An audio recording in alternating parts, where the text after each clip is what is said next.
Welcome, our Z100 Artist Interview Lounge presented by Celsius Energy. I'm Crystal Rosas. Today, two powerhouse sisters who've been making waves in music entertainment for nearly 2 decades. From their Disney Channel days to their platinum debut album, which sold over 1 million copies worldwide. Their Billboard Top 20 hits. They've built a legacy of chart success, Teen Choice and Radio Disney Awards and wins, sold out tours across the country, and now releasing their 6th studio album, Silver Deliverer. Their most personal work yet. They're gearing up for the Silver Deliverer tour, kicking off this fall with the stop here at Terminal 5 in NYC. Today, a conversation with Aly and AJ. The pause. I love Hi, it. Crystal. What a beautiful intro that was. That was so sweet. Wow. How does it feel to hear those awesome accolades? It's crazy. Some of it, I feel like like some of it's like a black hole. It's like, we've been doing this for so long. So when you're reminded, you're like, wow, it's been quite a career. It's really cool to hear. It's awesome. Because I've been a fan forever. One of my top shows, Phil the Future, and then Cowbells. Alyssa was like, Cowbells. And the albums, the songs. So thank you for giving us so much lore and for still being here and just being so grateful and gracious through it all. That's not easy to do. Thanks. That's really sweet.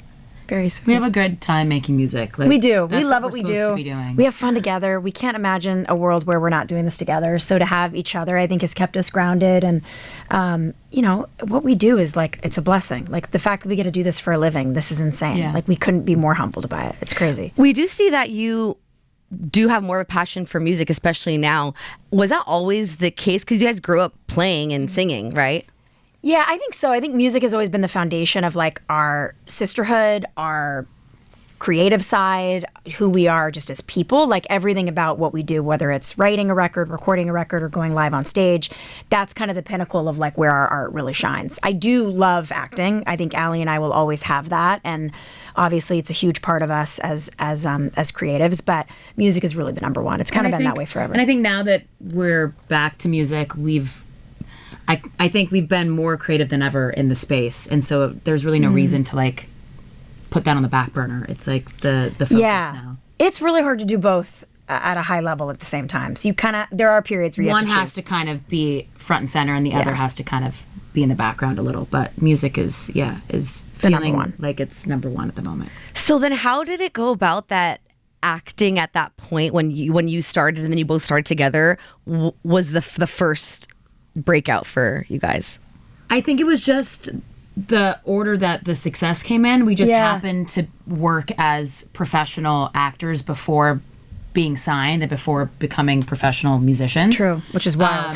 But we were singing and writing music and making demos at very young ages. So I think it was always the hope that would become a profession, but we didn't even know how to put that in like a box necessarily. We just knew we loved it and we wanted to do that. And then Phil of the Future really started things off because then Hollywood Records kind of tuned in and they were like, wait, do the girls have a song that they'd want to put in the show? And then that was an original piece of music, and then we met with them as a label, and then it all took off from there. So we kind of have Phil of the Future to thank for the first record. And in a funny way, yeah. Yeah.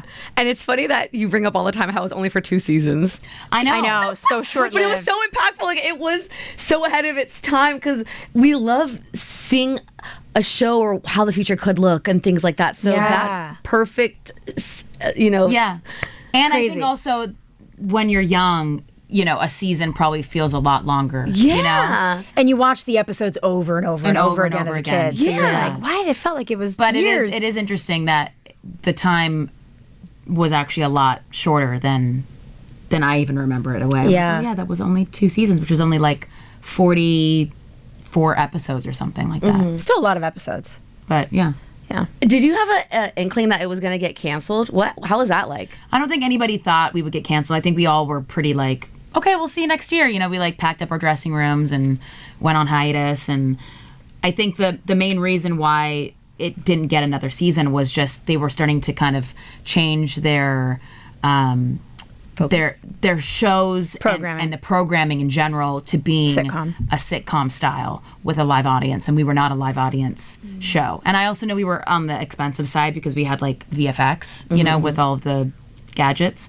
So I think those two things were really the only reason why it didn't come back, because I know the show was like successful for Disney, but. And at that time, were you both still auditioning for other things, so you didn't feel too... Yeah. Yeah, we were definitely both auditioning for other things. I mean, you were pretty locked into that show for those 2 years, Yeah. but I was auditioning a lot. Because I think that overall that show ended up shooting like 6 months out of the year. So then I had, the other half of the year to audition for things. Yeah. And then Cowbells came after that, and then that was our first thing together. How was it working together? I mean, you're sisters, so you live together, but when the cameras are on and you're rehearsing, is it totally different? It felt natural. No, it felt very much like us. I feel like even those characters became Aly and AJ, and we became them. You know what I mean? Like, it's very much who we are. And the back and forth, and like being able to improvise a little bit on set, and it's very much the rhythm of how Aly and I talk. So I actually feel like other than like the backdrop of the story being that they're like two spoiled sisters, Living on a everything dairy was farm. very it was similar to how we, I think, kind of interact with each other. Yeah. And that was my first introduction to you, and you started your stardom on that too, from what it seemed like. So how was that like? First seeing your sister get all the love and these things, but now it's both of you together. It was cool. I mean, we had already felt like we had that with our music because we were writing so much together, and I was really proud of my sister just being on the Disney Channel show. I think that it was very cool once it became like these are the sisters together. Together, yeah. Able to have that moment on TV with the movie being as successful as it was. But before that, I felt really excited about what I was working on. I had been on a show for 2 years on CBS, I think, when you were shooting the Disney Channel show, and then a show on Fox for a season. So I was able to kind of do my own thing. I mean, I was so young, but I was working at a really young age. So we kind of were doing our own thing before Cowbells took off as actors. Yeah, yeah. And then you're working together on music too, because that was your passion as well. Yeah. And so what was that like, working in the studio and getting recognized and starting to play shows? It was wild. I mean, the cool thing is when we went into the record label and presented the 5 songs that were part of basically the audition, we had played 5 acoustic songs that we had written, just the 2 of us, and those 5 songs ended up on the first record, which is wild, which is really not normal. And we got signed really young. We were 13 and 15. The first record came out at 14 and 16. Rush kind of started it all, and No One, and obviously Chemicals took off after, but that was kind of the start of the career. And we went on tour that year. I mean, as soon as Into the Rush came out, we started touring. So And we were touring. We made like a DVD that was a part of our live concert our footage, live show. concert, which we had never worked with a band before at that time in our very early career. Never used in-ears. So that was like a new experience, like working with like an in-ear monitor system and someone that was kind of helping like weave these songs together into a set list. It was very new to us. We were excited and happy to be a part of it and to learn, very curious. Yeah. And then I think the recognition and things like that started taking off pretty soon after Rush came out. That is so wild that you were so little with that. So I didn't even realize you guys were that young. Because I was like in the Disney era and the music of it all too. So, but I didn't realize you guys were that young. Yeah. It's wild. So who was helping you guys navigate? I know you guys are really close to your mom and your dad too. I know there was some stuff with family, but was she always on the road? Was your dad there too? What was that like? With us, yeah. Our mom was on the road with us until we were of legal age, to not have a guardian on set or on the road. Our dad, he had a really steady job, but he's had his own business for years. So he was always kind of the guy at home, taking care holding of the down the dogs. fort, taking care of the dogs. God bless him. He was like, wow, you guys have no idea the amount of work I did when you were on tour. And we were like, excuse me. But no, our mom toured with us for a while. And then we had on-set tutors and tutors on the road and helping to educate us and keep us smart. Wow. And then when we got old enough, it was like, okay, you're on. So when you see sometimes child stars in that rebellion era, but do you think that it was just within you guys, maybe the personalities that you are that didn't really... I think so. I think so. Yeah, I think you kind of nailed it with your question. I just kids that wanted to really experiment, even though I think it's healthy to want to get out in the world and fail at certain things and learn a lesson maybe the hard way. I think that's perfectly healthy. But for us, for whatever reason, we just never felt the need to really rebel in that way. And I think we had each other, which helped. So our parents never really went through a super hard moment trying to wrangle us. They're lucky. I try to remind them that. I'm like, we were good teenagers. Just remember that. Yeah, for totally. real. And they're always like, you're right. You're right. You were. Yeah. Also, we didn't feel the need to rebel because I feel like what we were doing as teens was rebelling. Like, we were on stage every night. Like, sure. what a cool, like, we're living like we a were rock and roll staying up lifestyle. It late. doesn't get more. You know, we were being invited to parties in LA and, you know, a very adult type functions that we were able to be a part of. So that felt like, what more do we need? You know, this feels like this is something that we normally wouldn't be experiencing, and we are. Exactly. And a lot of your peers at that time, and you guys are all celebrating the 20 years, which is so cool. It's a lot of anniversaries. So many. And isn't it weird to think about, like, when you were that age and you were dating? I mean, some of the names that you guys used to date, like, I don't talk to the guys or even think about the guys that I dated when I was a teen. Sure. But the people that you guys did, like, we still see them everywhere. Right, right. Most of them are like in the industry, and like we'll run into them at events. Yeah. And there's like no bad blood. I mean, it's very sweet. Like, it's very innocent, just because at that age, you don't even know how to have a boyfriend. The stakes are They're very low. The stakes are low. I mean, they're on an very emotional level, they're high, but Yeah, because you're little. That's all you knew, and that was the only loves that we had. Yeah, But we exactly. were so, like, confused. 100%. It's nice that you can run into those people and have a really sweet, like, reunion with them and be like, this is like, there's a lot of good, like, memories and love there. Yeah, I heard you guys talking about the Jonas Brothers and how, like, you, like, kind of tried with Kevin, you guys both, and it just wasn't meant. We were supposed to be friends. You know, I think people were just like, well, we got to find a sibling for each sibling. And it was like, well, maybe it's just AJ and Joe, and that's okay. We don't have to force this, you know? It was cute, though. Like, Aly and I always had this thing, like, gosh, maybe we date brothers or twins, or, you know, we always thought it was a sweet idea. Now, looking back, I'm like, oh, we don't need to do that. We don't need to like, do that. we already shared a lot of life together. Yeah, we're good. We have a lot of crossover in our life. Enough. Yes. Did you see that Kevin is, like, resurging as, like, the hot one now? No. That's awesome. But that's great. You know what? They each deserve their moment as their own individual person, as well as a threesome. So good for him. I did see his solo moment on stage, and it was great. I saw It was that fantastic. online, and I thought it was cool that he had his moment to really. It's like 20 shine. years, He's guys. getting I was like, glazed. about time. Come on. What are we doing? Yeah. Yeah, it's so fun to look back and think of that and now see where everyone's out and everyone's doing what they love still. People are Yeah, thriving. it's crazy. And It's like true. people have been able to survive the hard parts of the industry and come out the other side, which is actually that says a lot, you know? Agreed. It's not so easy to come out unscathed, you know, or to like do the hard work to like find yourself as an adult entertainer. That's hard. It's true. Yeah. And with the 20th anniversary of, you guys did a live album. Yeah. Let's talk about that, because Yeah. that's so cool it's beautiful to hear the songs, how they sound now, but to hear the audience and your interactions. I mean, we love live records. There's a couple albums specifically that I can think of that I almost prefer the live even over the studio recording. Do you have And a few in mind? there's a War on Drugs live record that I absolutely love. And it's funny, I end up actually playing that sometimes more than the record. Same with Radiohead. I'll end up playing their live Yeah. stuff more than their They just recordings. released, they just released they a live. just released yeah. a live. I think the That's day great. we did, which is My hilarious. dad would always play the Elvis live in Hawaii. Oh, that's And cool. that's it cool. was just like, you can, That's awesome. That live There's band. an energy. Yeah, Yes. there is a specific energy, and it was like a one night only experience for that moment. Yeah. Those people in the audience. And we really wanted to honor the songs by playing them really, you know, how they are played on the record. But of course, we're going to sound a little different now. You know, our vocal capabilities are better. And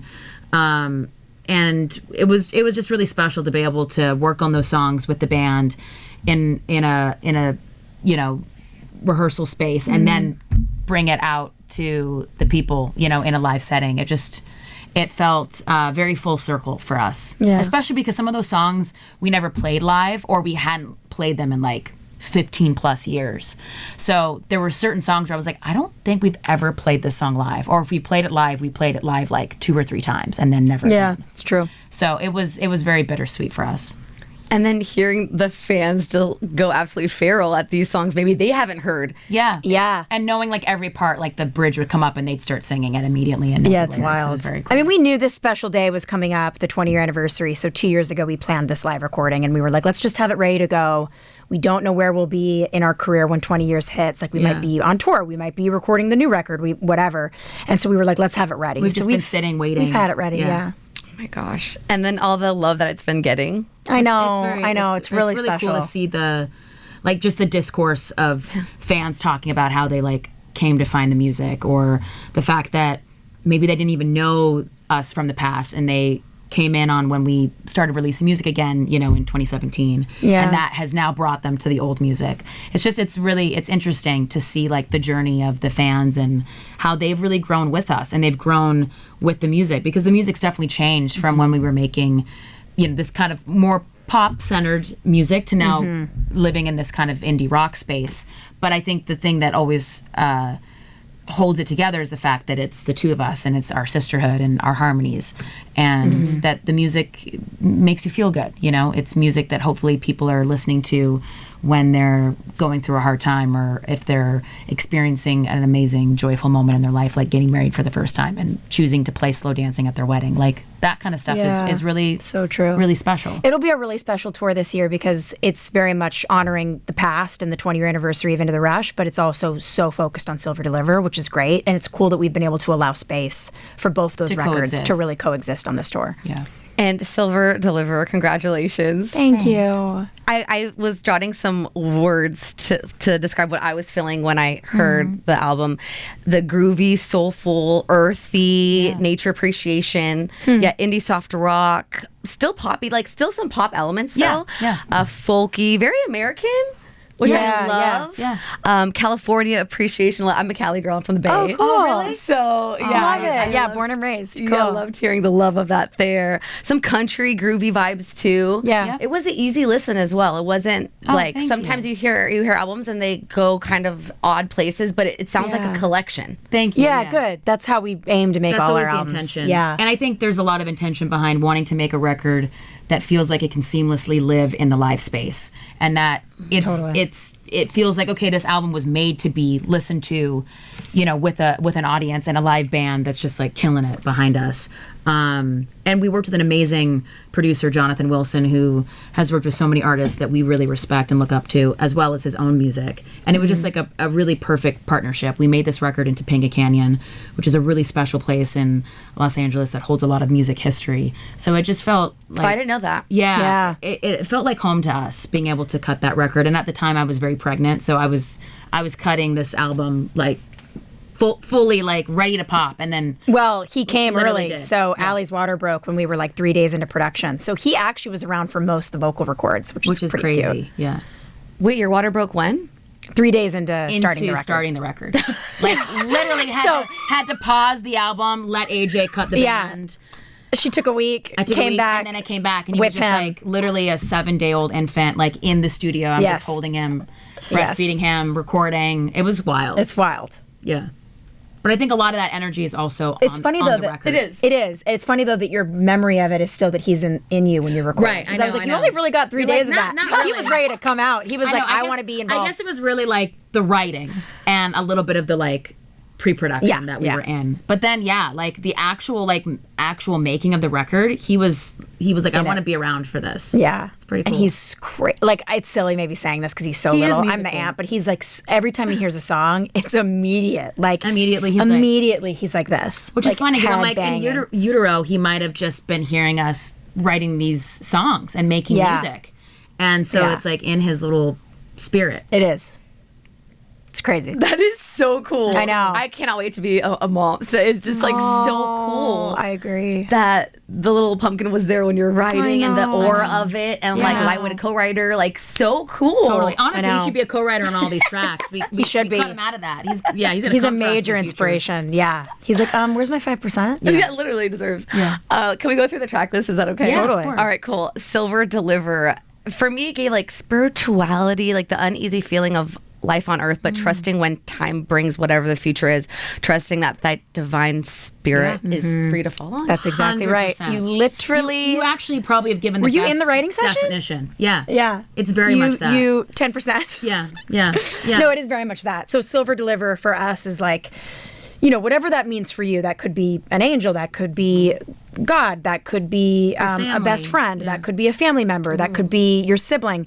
For us, it's about honing in on, okay, what do I need right now in life, and what do I need to call on in order to feel calm and centered and grounded in what I'm currently doing? And whatever that is for you, that's your silver deliverer. It was like, who's going to deliver us from a bad time? And I think for us, our silver deliverer over and over again has really been the music.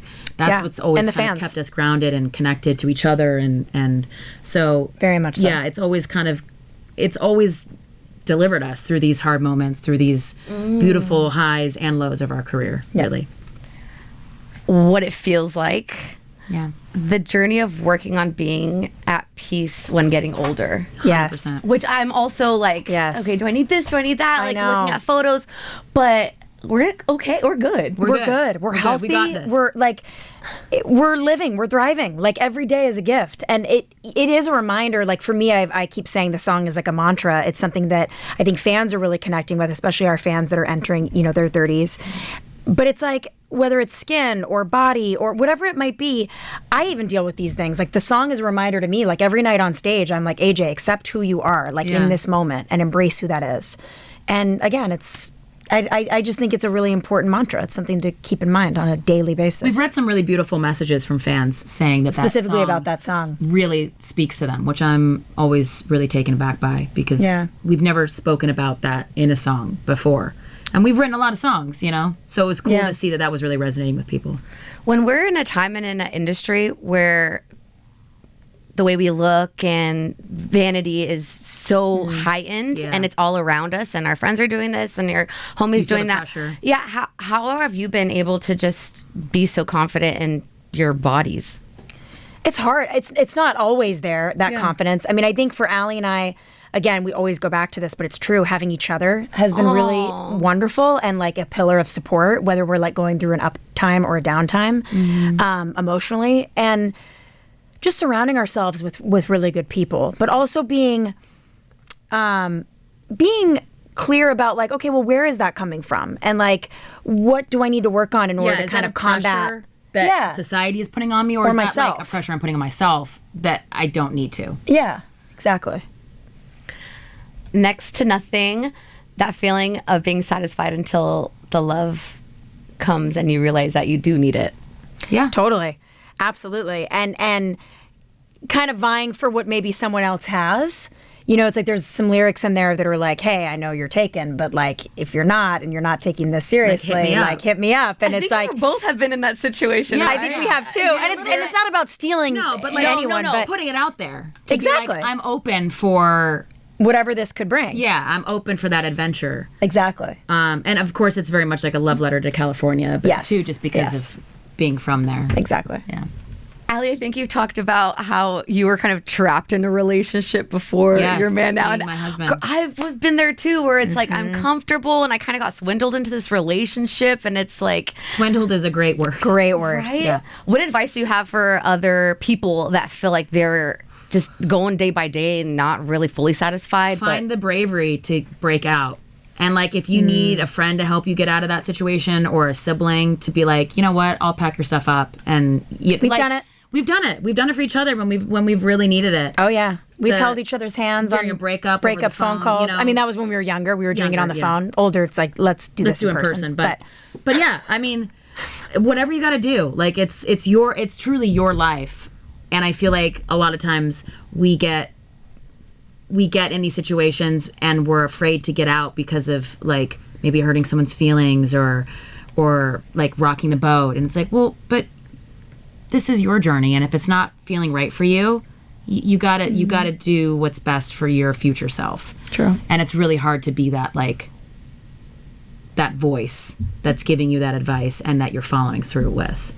So try to find someone in your life that can help, like, I don't know, get you out of that.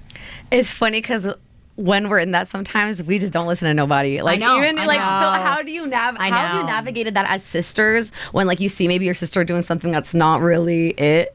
Well, the sister has to find it themselves. I Yeah. mean, it's hard to sit on the True. sidelines That and is shut true. up. That is true. The sister has to find it themselves, and you can drop your little hints and have your conversations, but then eventually they will come around. It's like it might take someone longer, and it might be hard to watch, but you also are like, you know what? I've said my piece. I love you, Yeah. and it's I'm true. here. You know, you need me. I'll swoop in. It's true. So that is very true. I say that too to my friends. Like, I love you and I will support where you want. I won't always Yeah. agree, but I will support you if you want. And I'll be tell you the that weirdo. truth. If you ask me, like, is this the right guy? Should I be? And I'll tell you the truth, but you might not take my advice. That's okay. Right. If you get lonely, I mean, yeah, just when someone else is feeling that lonely isolation, like reminding them that you're there for You're there. them. Yeah. And also it sounds like it could be a song for yourself too, like Totally. finding that person. So where is your guys' place? Who do you reach out to when you have those feelings that you feel like no one really understands that loneliness? I think sometimes being on the road, you know, Yeah. it's like I miss my friends when we're on the road. Yeah. You know, there's points in time where you're like, wow, if you get lonely, I'll be there. I need to hear that from someone, you know, and I need to be the person that sometimes needs to say it to someone that I'm really Yeah, close it's a to. good reminder to like check in with those friends Yes. that, you know, might just kind of quietly be harboring that loneliness, that sadness, and they just need someone to check in with them to kind of bring them back to, I don't know, a place where they're able to kind of self-reflect and be appreciated, but without any kind of judgment, you know? Exactly. But that's yeah, it's not easy. But No. I mean, we have like a really dear best friend who we're super close with. Yeah, like 24 years of friendship. Yeah, and for sure, like we have those check-in, you know, messages and Big time. calls with him all the time. Yeah. Dandelions, stop. Isn't it so sweet? Oh my gosh. I love that song. A love song for your baby, Yeah. reflecting on life as a new parent, still chasing their dreams too. Yeah. But hoping that your baby will too. Yeah. That is. Yeah, and just letting them know that whatever you want to do in life, go for it. It's yours to reach. And it might not work, but you tried. It's like just reach for everything, reach for the stars. Look what we've been able to accomplish. I mean, it really is. The world is up for grabs. Go for it.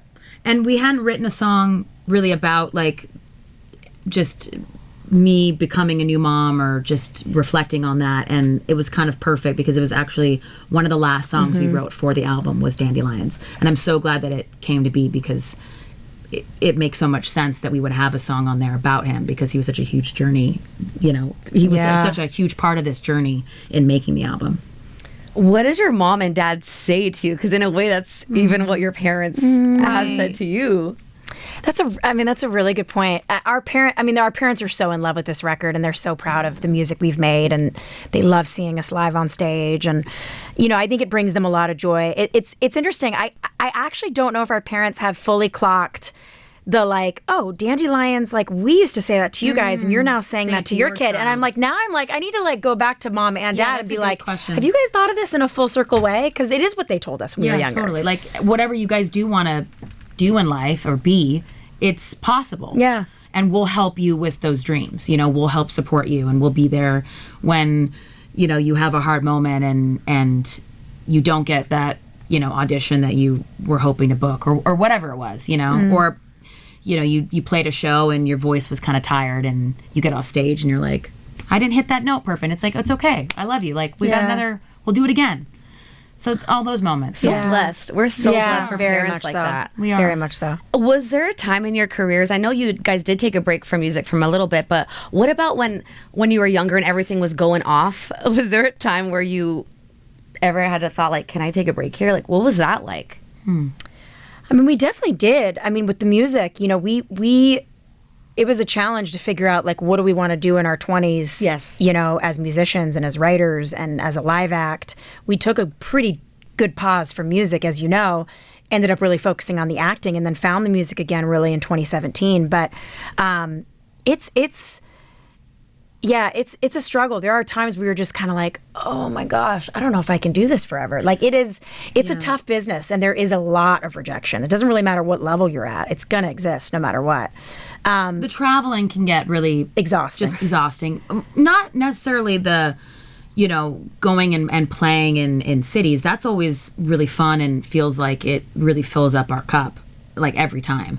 It's more just the chaos of like, I'm only home for 4 days and I gotta repack, or I gotta, do these like errands that are like truly important, and then scramble to get back out on the road. Yeah, it can be disorienting. It can just be it's that there's really there's no consistency. It's hard to find routine. It. Yeah. Yeah. I think that's the hardest part of it, but we've gotten used to trying to juggle that as best as we can. There are certain times where it feels like it's more overwhelming than other times, and then sometimes we're fine, and we're kind of not struggling with the chaos of living out of a suitcase. Yeah. Makes sense. I think we're at, I don't know what it is. Asking someone to trust your love to ensure them you won't hurt them. Processing change. I don't know what it is. Yeah, it is Processing change, big time. Yeah. Which was a hard thing for me at the time when I moved out of the home that we were living in the Canyon, which was down the street from AJ. We made this huge move while I was pregnant. And I was just really struggling with connecting with the home that we were now in, and it just not feeling like it was our space yet.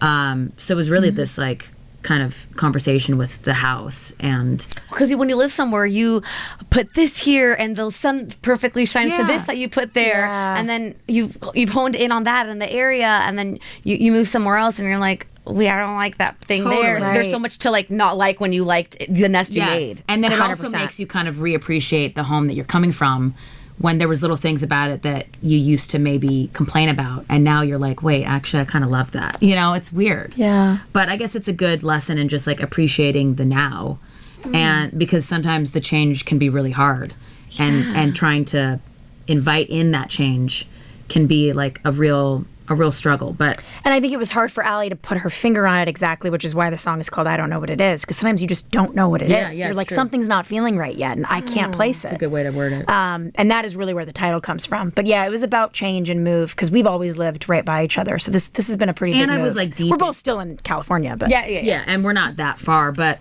I think also just being in that deep nesting mode of like, I need to get everything ready for my baby. That was very like on my mind. So it was stressful timing. Yeah. So what do those conversations look like when you're maybe trying to pull AJ closer to you, to where your mom is? I mean, she asked, she brought me in on the combo. She was like, are you okay if I do this? Like, will it be, will it make sense for us as sisters, as a band? And I was like, yeah. I mean, I think being in another state or another country, I think that gets a little bit trickier. That's a much bigger conversation. I think when you're a 2-hour drive, I don't think that's possible, going to upend anything. She's now closer to our mom, which is great. She's fairly close to our dad, which is also great. So she's right in between the grandparents when it comes to her son. So it's like, I knew why, and I knew the reasons, and they made sense, and I knew that, it's okay. That we're going to be all right. And AJ right. has like a, guest room set up at our house, and that she's, you're over at our house a lot. I'm there a lot. She's at mine a lot. I mean, again, it's not that bad of a drive, and sometimes we'll just pack a bag, and it's like, all right, I'm staying for a couple nights. Yeah. Oh, it makes sense, because you're like more closer to the city. And you're like more on the outskirts. So you're like, I'm still not done with city life yet. Like, I still want to be outside. Yeah. Okay. And you're like, I need to nap my baby. Okay. Totally. This makes sense. Totally. Okay. I see. Take Your Time was such an interesting record. Thank you. Literally, the title of the song, it's so simple, but it still hits really hard with it's just like, we're good. Just chill. We love the production of that song specifically. Yeah. And that song, I'm trying to think when we wrote that. I know that was with Jonathan. I mean, that was right before the Greek, so 2023. Yeah, it was 2023. I had an idea for just the drum pattern that I really liked, that I kind of started like mumbling to Jonathan, who is a drummer, who was like, oh, I got you. And he started playing it, and then like, all right, we got it. That sparked the song, and the writing just kind of like flowed from there. Yeah. But I really love that song. I'm really excited where that song sits in our set list. Yeah. It's like a patience anthem, I think. Yeah, very much so. looking at your career so far, was there anything that you were just running to, but then when the time came, it was like just divine God's timing? You're like, oh, this is why that happened now. Oh, that's a great question. That probably applies to so many things that we're not even like clocking all the time. I mean, some of it might even be just like being seen as adults. I think, not that we were rushing to get to that stage, but I think when you come from the channel like we did, you're automatically going to be kind of put in this bucket, and you feel like you're this forever child when you're not. And you are growing up and you're experiencing adult situations and experiences. And so I think for us, we were definitely anxious to be like seen as like adult musicians making music, writing our own songs, playing our instruments, and that it wasn't a manufactured thing. Not that a lot of people thought that necessarily, but I think we really wanted to prove ourselves. Like, yes, of course, we came out of the channel and we are kind of an enigma in a way, because there weren't a lot of people that were kind of doing our thing. And we really wanted to like kind of, I don't know, like set our flag in the sand. Like, this is what we do, and like take it or leave it. And I think we did that with just time. More than anything. But I think we were just anxious to like prove ourselves. Like, we are real artists. We are doing this our way. We are writing all these songs. And it's like, well, maybe nobody even was arguing against that. Yeah, you that's know, a good point. maybe the label at times were questioning certain things, but that was just because we were having our little teenage angst. Yeah. That totally makes sense. Like when we're right? No, yeah, it's when true. we're You're younger, we spot just on. want to be like that person that we like in our mind already see ourselves Yeah. as. Yeah. But it's like, you're getting there, sis. Like, just Yeah, breathe. just You're chill. going to get there naturally. Yes. Don't rush it. Yeah, don't rush. Yeah. This was a hard record, Michael.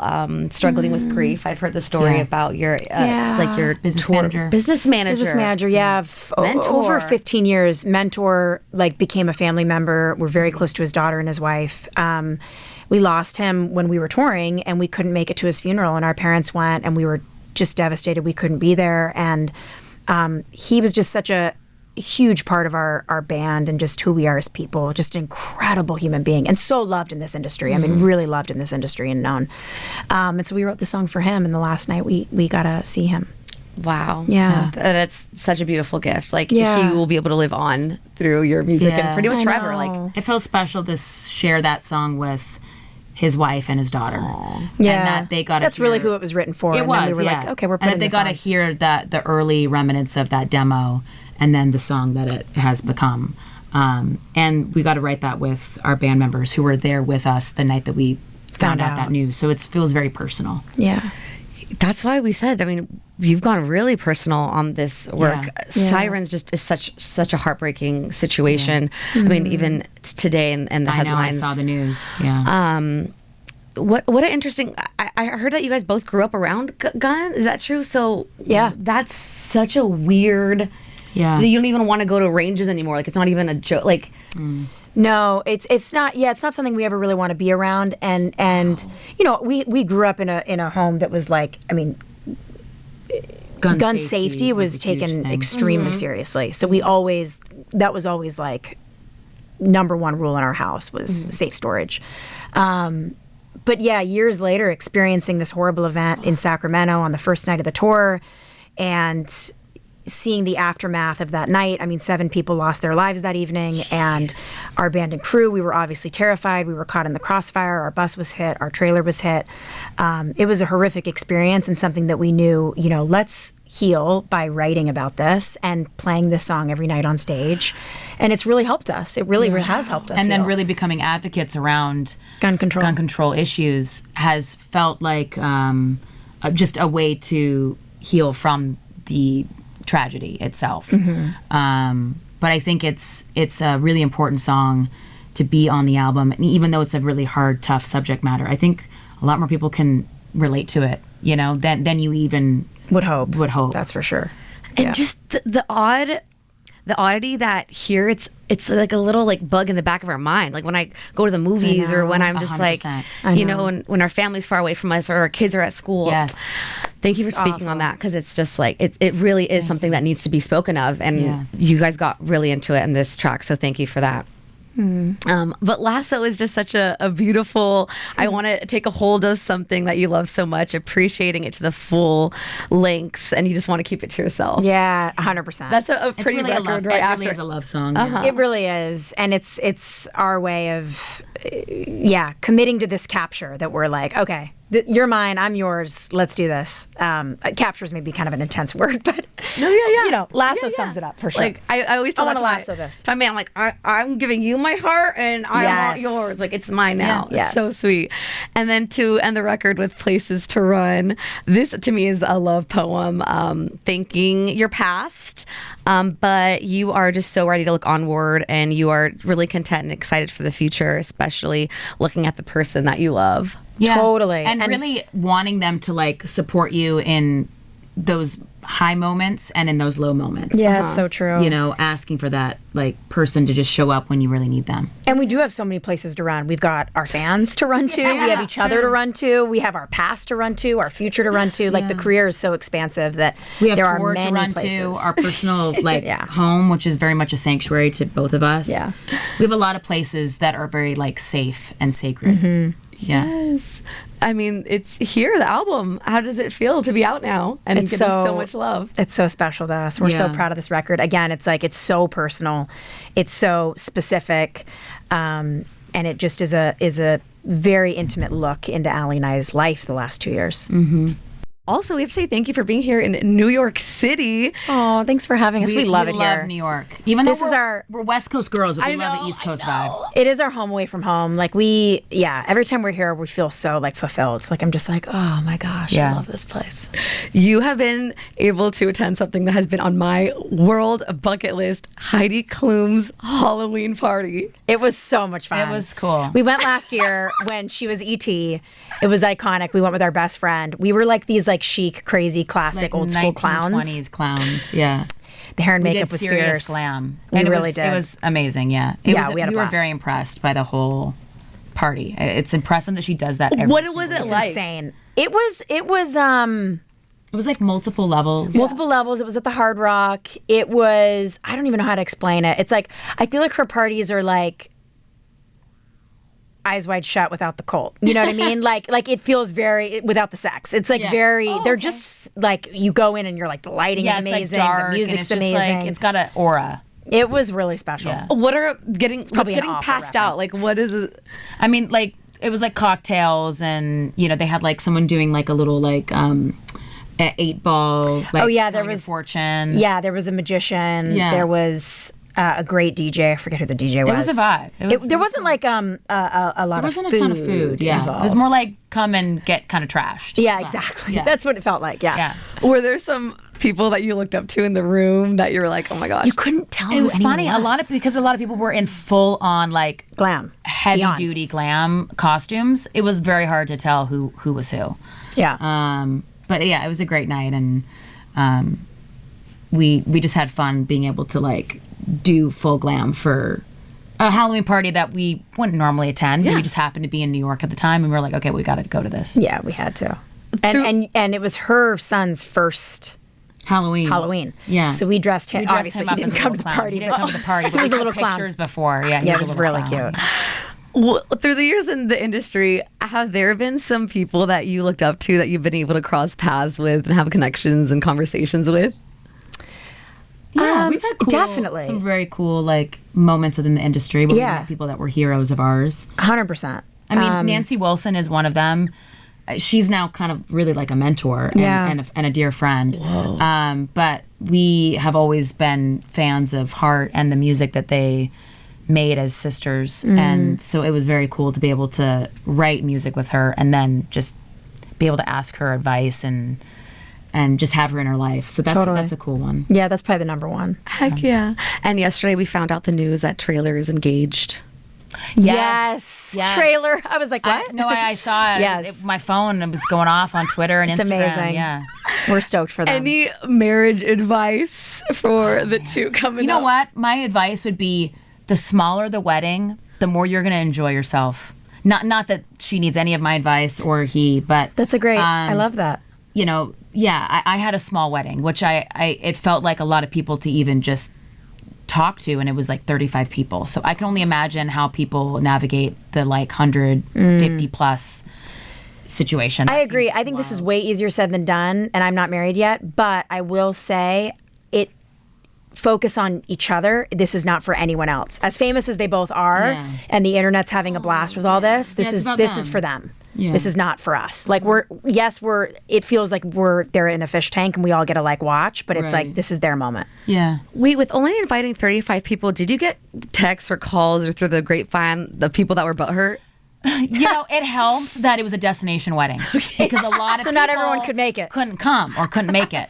So I also recommend that destination wedding and keep it small. That's right. Beautiful. At this very moment right now, how does it feel to be Aly and AJ?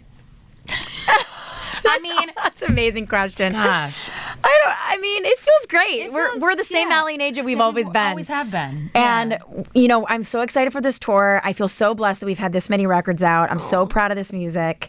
I love that we never stopped writing. Yes. We have an amazing fan base, and we're really lucky we get to do this together. So it feels damn good. Yeah, it does feel really great. Good.